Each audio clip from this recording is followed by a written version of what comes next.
Biz tez-tez eşidirik İslam və tövhid. Bu kəlmə olan iki fərqli kəlmələr olsa da mahiyyəti eynidir. İslam dedikdə nəzərdə tutulan odur ki, Allaha təslim olmaq və əsas nəzərdə tutan bu təslimiyyət içində zahiri əməllərdir. Namaz kimi, oruc kimi, həcc kimi, zəkat kimi və ən başında da kəlmə-i şəhadəti iqrar etmək kimi. Amma tövhid dedikdə isə tövhid vahhədə yuvahhidu feilinin mastarıdır, təvhidən. Vahhədə yuvahhidu təvhidən səslənir. Bu da təkləşdirmək, fərdləşdirmək kimi dəqiq məna ifadə edir. Quran-Kərimin enmə səbəblərindən zəhmət olmasa toxunardıq. Çünki insanlar belə başı-başına yaşaya bilməzdi. Bu Allahın hikmətinə uyğun deyil idi.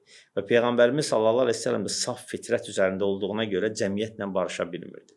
Baxırdı cəmiyyətə razı deyildi. Ona görə gedirdi mağarada otururdu təkcə. Və bir neçə vaxt gedib o həmin o dağda, Nur dağında, Hira mağarasında oturduqdan sonra artıq orada Allah Subhanahu taala Cəbrail vasitəsilə ilk Ələq surəsinin 5 ayətlərini Peyğəmbərimiz sallallahu əleyhi və səlləmə nazil eləyir və nazil olma səbəbi odur ki, insanları zülmətdən nura çıxartsın. Qədərdə yazıbsa ki, bir insan cənnətə və cəhənnəmə düşəcəksə, niyə insan yaradıb? Qədər haqqında insan və sonra da insanın Allah yaranma səbəbi. Allah Taala Qurani-Kərimdə buyurur ki: "Ələm nec'alləhu aynayn və linsana və şəfəteyn və hədeynahu necdihin."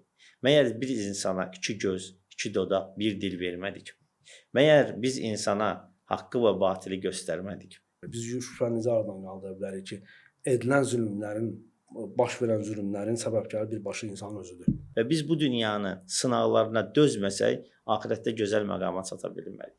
Deyir ki, sizdən şəhidlər götürmək istəyir. İnsan bu dünyada nə qədər yaşasa bir gün öləcək. Heç ki bu dünyada əbədə qalmıyor. Və həmçinin ən xeyirli insanlar belə ölümə məhkumdur. İnnəkə meyyidun və innəhum meyyidun. Ey Peyğəmbərim, sən də öləcəksən, onlar da öləcəkdir.